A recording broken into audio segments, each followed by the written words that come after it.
Mr. Olsen, on July 28, 2020, you signed a public letter attacking the Trump administration for using Department of Homeland Security officers to help protect the federal courthouse in Portland from violent rioters. That letter stated, quote, "Plainclothes officers in unmarked vehicles should be used only in limited capacities and clearly identified circumstances.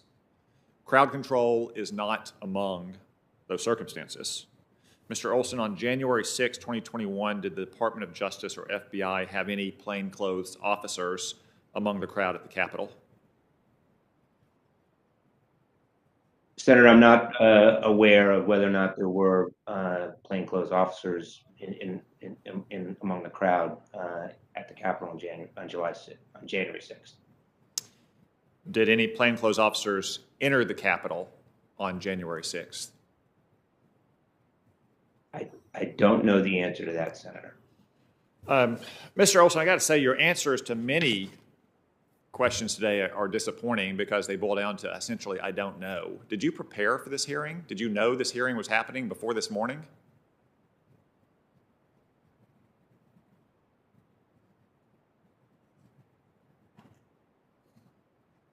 The direct answer, yes, I prepared extensively, Senator.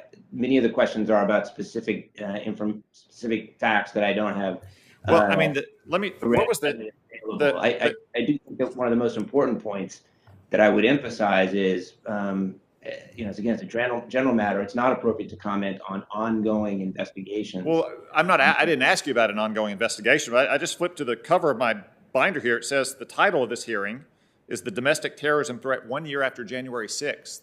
The Attorney General has repeatedly said this is one of the department's highest priority. You're testifying at a hearing about the domestic terrorism threat 1 year after January 6th, and you can't answer questions about how many people have been charged for events arising out of January 6th.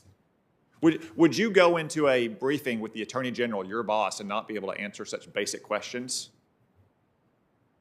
On the last question you asked, Senator, over 700 people have been charged in connection with January 6th.